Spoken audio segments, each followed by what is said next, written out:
तो आप देख रहे हैं न्यूज इंडिया और मैं हूं आपके साथ गीतू चौहान। लगातार रुझानों के बारे में हम आपको बता रहे हैं और रुझानों में एनडीए को बहुमत मिलता हुआ दिख रहा है।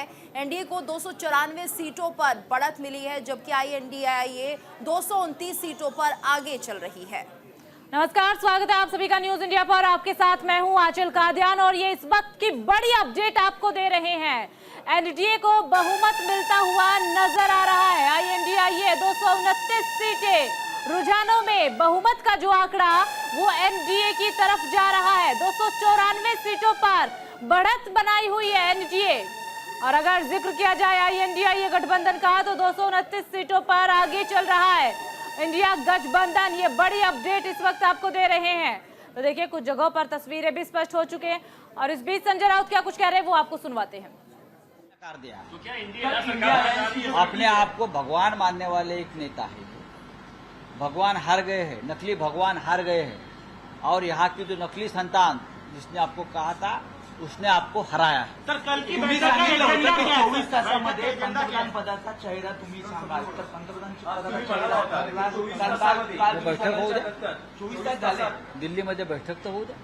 उद्या बैठक मी सांगणार उद्या बैठक आहे। आम्ही बैठकीत बसू, 28 पक्ष एकत्र बसू, एकमेकांशी संवाद डायलॉग सुरू आहे आणि त्यानंतर आम्ही बघू ना। राहुल गांधी चेहरा असतील, राहुल गांधी चेहरा असतील, कारण ज्या प्रकारे तुम्ही सांगताय की राहुल गांधींची चर्चा सुरू आहे, तुम्ही म्हणता राहुल मी आता काही म्हटलेलं नाहीये, पण राहुल गांधींचा परफॉर्मन्स हा मोदींपेक्षा बेस्ट आहे।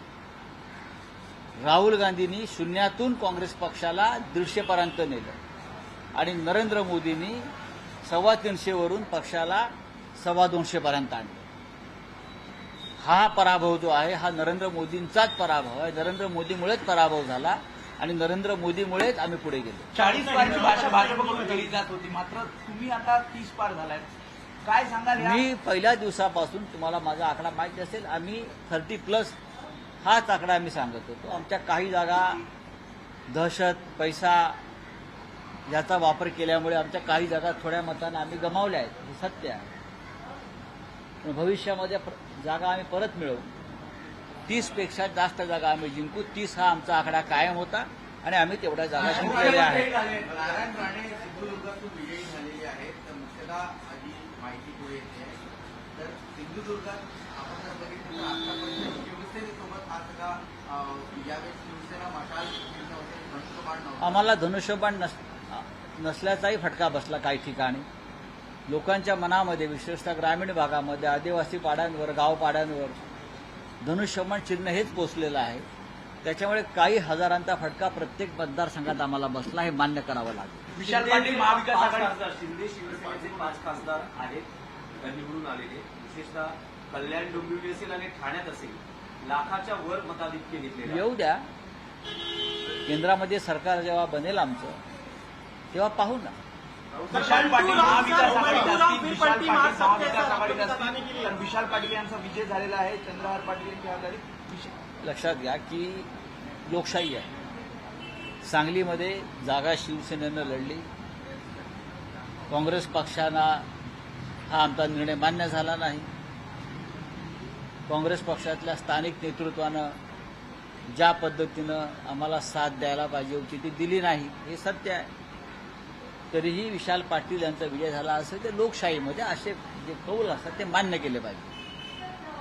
विशाल पाटील हे काँग्रेसच्या परंपरेनं त्यांच्या घराण्यातलं एक नेते आहेत आणि ते महाविकास आघाडीबरोबर राहतील। पण आम्हाला नक्कीच वेदना झाली की महाविकास आघाडीचा धर्म त्या जिल्ह्यामध्ये काँग्रेसच्या स्थानिक नेतृत्वानं पाळला नाही। मी वरच्या नेतृत्वाला अजिबात दोष नाही देणार नाही। नाना पटोले असतील, पृथ्वीराज चव्हाण असतील, बाळासाहेब थोरात असतील, या सगळ्यांनी प्रयत्न केले, पण तसं होऊ शकलं नाही। ठीक आहे, हा लोकांचा कौल आहे, आम्ही स्वीकारू। सांगलीमध्ये शिवसेनेचं काम चालू राहील। सरकार बनाने की संभावनाएं जो है उसे एक्सप्लोर किया जाए, क्योंकि आपके पास नंबर्स और जो छोटे दल है वो शायद पलटी बदलने में माहिर रहे, तो क्या पता वो फिर संभावनाएं देखकर बात पलटी की नहीं है, बात। तो संजय राउत और शिवसेना यूबीटी के नेता साफ तौर पर ये कह रहे हैं राहुल गांधी ने बेस्ट परफॉर्मेंस दिया है। आगे बढ़ते हैं, बताते हैं आपको केंद्रीय राज्य मंत्री रामेश्वर तेली से हमारे संवाददाता ने खास बातचीत की है। क्या कुछ कहा उन्होंने, सुनिए। असम में लोकसभा चुनाव का जो रिजल्ट आ रहा है किसा है, मतलब अभी देखिए हम लोग आसाम का जो चुनाव था और 14 सीट थी और हमने शुरू में ही जब हम लोग कैंपिंग शुरू किए थे उसी समय कह दिया था कि 14 में 11 सीट हम लोग जीतेंगे और 11 सीट ही हम लोग जीत रहे हैं जी। जो बीजेपी 9 सीट में और हमारी अलायंस पार्टनर है वो अलायंस पार्टनर जैसे कुकराझार है और बोरपेटा, ये दोनों में बोरपेटा में भी हम लोग जीत रहे हैं और कुकराझार में जीते हैं। इसी तरह से हमारी 9 और 2 टोटल 11 सीट हम जीत रहे हैं। तो डिब्रूगढ़ लोकसभा में सर्वानुमते कितने वोटों में जीतेंगे? देखिए मैंने तो आप लोगों को मालूम है मैंने घोषणा किया था क्योंकि मैं 2014 में 1,82,000 वोट से जीता था और 2019 में 3,62,000 से जीता था। इस बार मैंने घोषणा किया था कि सर्बानंद सोनोवाल जी इस बार 5 लाख वोट से जीतेगी, लेकिन 4 लाख वोट से सर्बानंद सोनोवाल जीतेगी और 4 बजे तक पूरा रिजल्ट निकल जाएगी और मुझे विश्वास है 4 लाख वोट से सर्बानंद सोनोवाल जी के, क्योंकि लुरिनज्योति गोगोई की अलायंस था कांग्रेस के साथ और कांग्रेस जिस तरह से उनको हेल्प करना था देखा कि कांग्रेस हेल्प उसको नहीं किया। विशेषकर मैं चाय बागान बताना चाहता हूँ, हम लोग चाय बागान में बहुत कैंपिंग किए थे सर्बानंद सोनोवाल के लिए, तो मैंने देखा था कि कांग्रेस के जो लोग थे वो बैठे हुए थे और उसी तरह से उनको हेल्प नहीं की। कितने सीटों में मतलब सरकार बनेगी इंडिया के? 400 पार की नारा था मतलब? जी 400 पार नारा था और एग्जिट पोल में भी दिखाया गया था कि 400 पार कर देगी, लेकिन अभी शाम तक बता सकते हैं कितना तक, अभी तो हम 300 क्रॉस की। और बता दें आपको हमारे साथ इस वक्त खास मेहमान भी जुड़े हुए हैं। महेश वर्मा बीजेपी नेता हमारे साथ जुड़े हुए हैं, साथ ही निपुण आलम बयान जी हमारे साथ जुड़े हैं, पॉलिटिकल एनालिस्ट हैं। इसके साथ साथ राहुल यादव सपा नेता है हमारे साथ, अरुण त्रिपाठी कांग्रेस के प्रवक्ता हमारे साथ जुड़े हुए हैं और के शर्मा जी पॉलिटिकल एनालिस्ट हमारे साथ लगातार बने हुए हैं। तो जिस तरह से ये नतीजे सामने आ रहे हैं, रुझान सामने आ रहे हैं, महेश जी आपका रिएक्शन लेना चाहूँगी। 400 पार की बात कही जा रही थी लेकिन गठबंधन 300 पार करने में भी असमर्थ लग रहा है। नहीं, बिल्कुल हमारा नारा था 400 पार और हम कहीं वो अपेक्षित जो हमारा नारा था, जो हमारी एक लक्ष्य था वो हम पूरा नहीं कर पाए, लेकिन इसका मतलब ये नहीं है कि जो खुशफहमी। चलिए ठीक है महेश जी, अनुराग ठाकुर क्या कुछ कह रहे हैं वो आपको सुनवाते हैं। ठीक है महेश जी। बार लगातार जिताने का मैं हमीरपुर संसदीय क्षेत्र की जनता का आभार प्रकट करता हूं, भारतीय जनता पार्टी के कार्यकर्ताओं का जिन्होंने दिन रात एक करके मेहनत की और माननीय प्रधानमंत्री नरेंद्र मोदी जी जिनके नेतृत्व में हमने 10 साल इस देश को आगे बढ़ाया है और देश ने एक बार फिर मन बनाया है, फिर एक बार मोदी सरकार बनाने।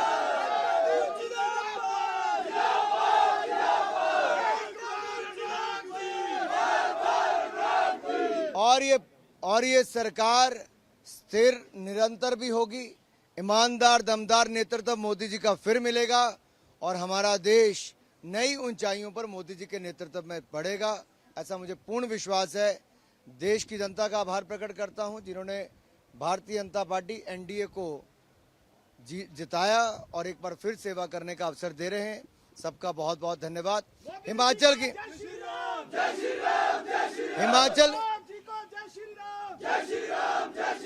हिमाचल प्रदेश की चारों लोकसभा सीटें एक बार फिर भारतीय जनता पार्टी ने जीती है। हिमाचल प्रदेश ने चौका लगाया है और मोदी सरकार को बनाने में एक बार फिर हिमाचल ने अपनी भूमिका निभाई। मोदी जी को बहुत बहुत बधाई।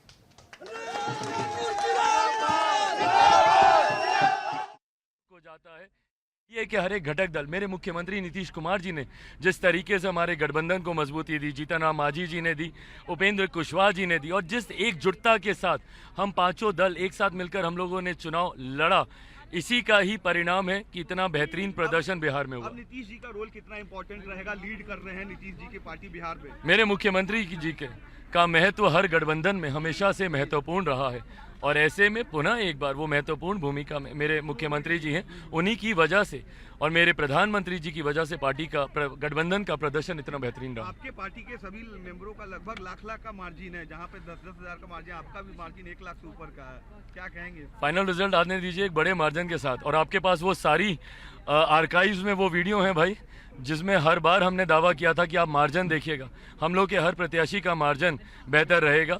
और आज ये कहीं ना कहीं बिहार की जनता को इस बात का श्रेय जाता है। बिहार की जनता ने जिस तरीके से हम लोगों के ऊपर विश्वास जताया, हमारे गठबंधन के ऊपर विश्वास जताया, और खास तौर पर लोक जनशक्ति पार्टी रामविलास को जिस तरीके से प्यार और सम्मान देने का काम किया, ये श्रेय बिहार की जनता को जाता है। चलिए सर, चलिए। तो देखिए, चिराग पासवान को भी आपने सुना, अनुराग ठाकुर को भी आपने सुना। अनुराग ठाकुर जीत का जश्न मनाते हुए नजर आ रहे हैं, और हिमाचल प्रदेश में जिस तरीके से चौका लगा दिया गया है, उसकी खुशी साफ उनके चेहरे पर देखने को मिली है। महेश जी, आप कुछ कह रहे थे? जी, मैं ये कह रहा था कि पहली बार ऐसा हो रहा है इस देश में कि अपने हार पर जो है जश्न मनाने का काम कर रहे हैं लोग। एनडीए जीती है, सरकार एनडीए की बनेगी। हम 400 के पार भी अगर सरकार बनाते तो भी हमें उतनी ही खुशी होती है। जो अभी हमें जो मैंडेट मिल रहा है, उस मैंडेट के अकॉर्डिंग ऐसा थोड़ी है कि हम इस मैंडेट से जो है हम वो काम करना बंद कर देंगे जो ये गैंग बना के जो आए थे, और गैंग के तहत जो इस देश का एक लूट मचाने का या लूट खसोट करने का इतने जितने भी छलावे और भुलावे की ये बात कर रहे थे, वो सब बातें आज धरी की धरी रह गई। ये तो 332 का मल्लिकार्जुन खड़गे 332 पे जीत रहे थे, 295 पे जो है राहुल गांधी का कब तक का दावा था। आज वो समझ में नहीं आ रहा है। बल नहीं गया, रस्सी जल गया, बल नहीं गया। आप सब जानना चाहेंगे 295 का ये क्या है? रस्सी जल गया, बल नहीं गया। ठीक है, एक सेकंड, अरुण जी से सवाल है। अरुण जी, 295 का टारगेट? जी देखिए कि अभी तक जिस प्रकार से भारतीय जनता पार्टी के मित्र कह रहे हैं, उनको ये पता ही नहीं है कि रिजल्ट अभी पूरी तरीके से आया नहीं है, और इलेक्शन कमीशन से हमारा कांग्रेस पार्टी का जो एक समिति है, समूह है, वो जाकर के मिल रहा है कि अभी इतनी देरी क्यों हो रही है। दूसरी बात, ईवीएम में भाई गड़बड़ी अभी तो कह नहीं रहे है हैं सर? कि ईवीएम में गड़बड़ी तो नहीं है, ये क्लियर कर दीजिए पहले। सर्टिफिकेट देने में बेईमानी करना होगा, और क्या? जहाँ छोटे मार्जिन का होता है वहाँ बेईमानी होती है। ठीक है, बताइए। आपकी आवाज कट रही है अरुण जी, हाँ बोलिए।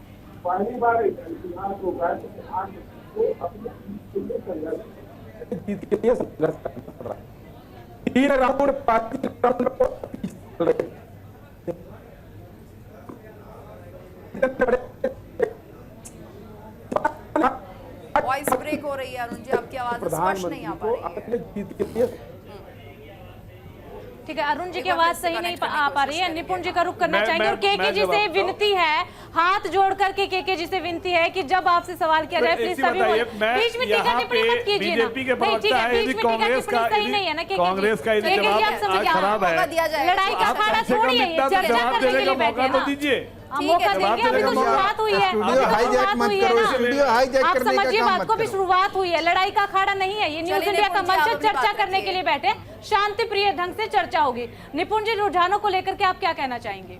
देखिए, मैं अभी भी कह रहा हूं, जैसे मैं देख रहा हूं कि बीजेपी को 244 सीटों पे बढ़त है, कांग्रेस को 98, और अगर हम एनडीए और इंडी गठबंधन की बात करते हैं तो एनडीए के पास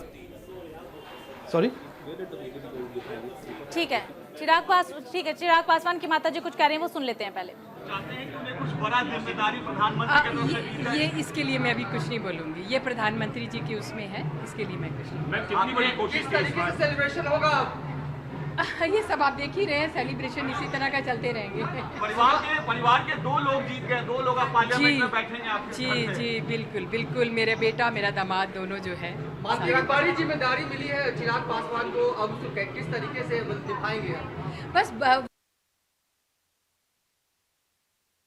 जी हैं जो खुशी जाहिर कर रही हैं, एनडीए को पूर्ण बहुमत मिला है और उसी को लेकर अब जश्न भी मनाया जाएगा। निपुण जी, आपकी प्रतिक्रिया, क्या कुछ कह रहे थे आप? कह रहा था कि 300 सीटों पे बीजेपी आगे है, और देखिए अभी पूरा परिणाम नहीं आया है, बहुत सी करीब 50 सीटें ऐसी होंगी जिन पर बहुत ही कम अंतर से या 3-3, 4-4 हजार, 5-5 हजार वोटों से जीतेंगे, उसके लिए हम तो इंतजार करना पड़ेगा, थोड़ा वेट करना पड़ेगा। लेकिन आप एक बड़ी बात देख रहे हैं कि पहले ईवीएम, फिर चुनाव आयोग गड़बड़ी कर रहा है, फिर डीएम को धमकाया जा रहा है, और अब ये कह रहे हैं कि देरी हो रही है। चुनाव आयोग की प्रतीक्षा तो कर लें कि चुनाव आयोग क्या बताता है, क्या कारण बताता है। एक बड़ी खबर आ रही है अपने दर्शकों को जरा वो बता देते हैं। महाराष्ट्र में महाविकास आघाड़ी की 28 सीटों पर जीत। मुंबई में शरद पवार की पार्टी कार्यालय के बाहर जश्न, कार्यकर्ताओं में खुशी की लहर, मिठाइयां जो है वो बांटी जा रही हैं। तो मुंबई के शरद पवार के पार्टी कार्यालय के बाहर जश्न का माहौल बन गया है। से बड़ी अपडेट इस वक्त आपको दे रही हैं। कार्यकर्ताओं में खुशी की लहर देखने को मिल रही है। महाराष्ट्र में महाविकास आघाड़ी की 28 सीटों पर जीत। तो देखिए, कुछ राज्यों की तस्वीरें साफ होती जा रही है और कुछ पर अभी भी मुकाबला दिलचस्प बना हुआ है। फिलहाल अगर महाराष्ट्र का जिक्र किया जाए तो यहाँ पर कार्यकर्ताओं में जश्न का माहौल देखा जा रहा है। एक दूसरे को मिठाई खिलाई जा रही है और बधाई दी जा रही है। मुंबई में शरद पवार के पार्टी कार्यालय में के बाहर जो है वो जश्न की तस्वीरें देखने को मिल रही है। तो कार्यकर्ताओं में खुशी है और यहाँ पर मिठाइयाँ बांटी जा रही है। महाराष्ट्र में महाविकास आघाड़ी की जीत हो गई है और लगातार महाराष्ट्र में भी जिस तरह से वोटर्स का रुझान देखने को मिल रहा था, काफी कम वोटिंग परसेंटेज थी। और ज्यादा जानकारी के लिए बात करेंगे संवाददाता आनंद सिंह से। आनंद, आपसे जानना चाहेंगे फिलहाल जो लगातार नतीजे आ रहे हैं और ऐसे में अब महाराष्ट्र में महाआघाड़ी की जीत हो गई है और काफी कम वोटिंग परसेंटेज यहाँ पर आता, उस वक्त भी कुछ संकेत मिल रहे थे।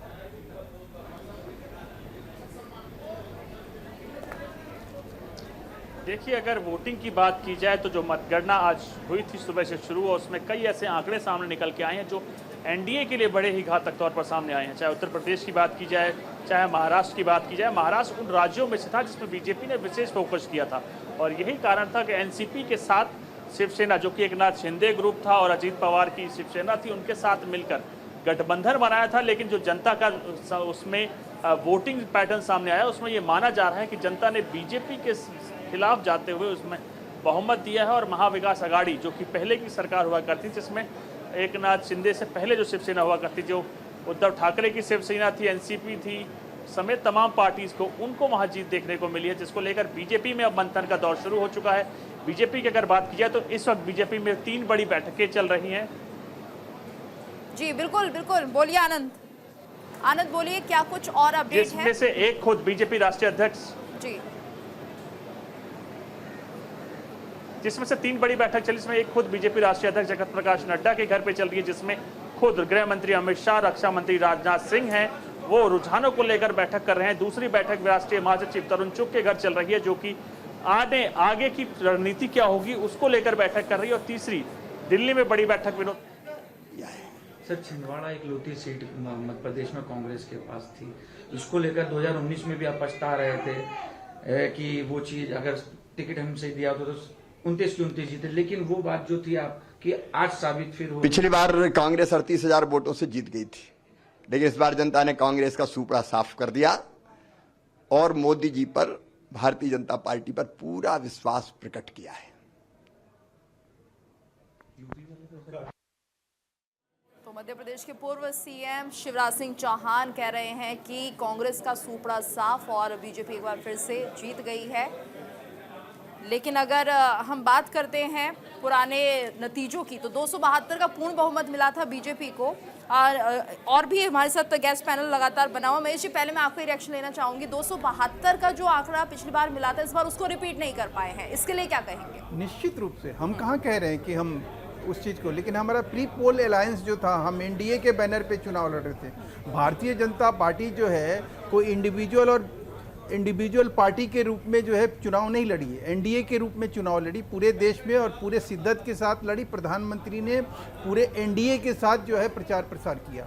तो सवाल उठता है कि आज जो एनडीए को मैंडेट मिल रहा है, हम उसी के ऊपर रिलाई करेंगे, हम उसी के ऊपर सरकार बनाने का दावा करेंगे और उसी के तहत जो है इस देश में 5 साल जो है भ्रष्टाचार मुक्त, विकास युक्त सरकार चलेगी। और एक चीज में और आपको चलिए ठीक है महेश जी, और इस बीच बड़ी खबर, अहम जानकारी, इंदौर में बीजेपी की बड़ी जीत।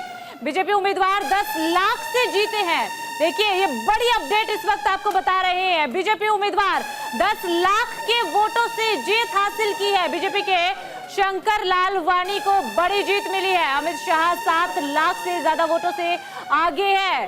इसके अलावा बीजेपी के CR पाटिल भी 7 लाख वोटों से आगे चल रहे हैं। इंदौर में तो बीजेपी की जीत हासिल हुई है। चुनाव आयोग के केंद्रीय स्थल से कि ये जल्द से जल्द अपडेट हो। चुनाव आयोग ने हमको बड़े आदर के साथ सुना और कहा कि जहाँ तक संसदीय क्षेत्र का मामला है तो ये अपडेशन पहले भी नहीं होता था, अब भी संभव नहीं है, क्योंकि ये आंकड़े आते हैं असेंबली सेगमेंट वाइज। तो असेंबली सेगमेंट वाइज जो आंकड़े आते हैं उनको अपडेट वो तब करते हैं जब एक असेंबली सेगमेंट अगर 7 हैं एक संसदीय क्षेत्र में, वहाँ पहले आता है तो वो पहले हो जाता है, जहाँ बाद में आता है वहाँ बाद में होता है। इसलिए दोनों में समय का थोड़ा अंतर रहता है। इस बात को उन्होंने बड़े विस्तार से समझाया कि किसी रूप से वो विलंब नहीं होने देंगे। वो आदेश भी देंगे कि जो असेंबली सेगमेंट के अनुसार उसके आधार पर जो अपडेशन होना चाहिए वो जल्द से जल्द हो। और मैं समझता हूँ कि अगर ये आदेश तुरंत चला जाए, क्योंकि कुछ घंटे बचे हैं गणना में, तो ये एक प्रकार से हल होगा। बड़े एक सौहार्द के साथ ये बातचीत हुई और हमने उनको धन्यवाद किया हमको जल्द से जल्द अपॉइंटमेंट देने के लिए। एक और मुद्दा है जिसके बारे में मेरे दोस्त बोलेंगे, मैं अंग्रेजी में संक्षेप में बोल दूँ। We went to the election commission at short notice to convey a concern of ours. It was more a concern, less a complaint. We are very happy that they gave us time at very short notice. They heard us patiently. The main issue was about not updating parliamentary constituency data round by round in terms of votes counted and the results of that round. However, it was clarified that it is done assembly segment wise. As you know, these are not assembly elections, but the statistics are counted. तो अभिषेक मनु सिंघवी और election commission के बाहर है, press conference कर रहे हैं, खुशी जाहिर कर रहे हैं जिस तरह से INDI गठबंधन लगातार बढ़त बनाए हुए है। और इसी के साथ ही यहाँ पर रुकेंगे एक ब्रेक के लिए। ब्रेक के बाद हमारी चर्चा लगातार जारी रहेगी और आपको अपडेट से हम रूबरू कराएंगे। रुकते हैं एक ब्रेक के लिए।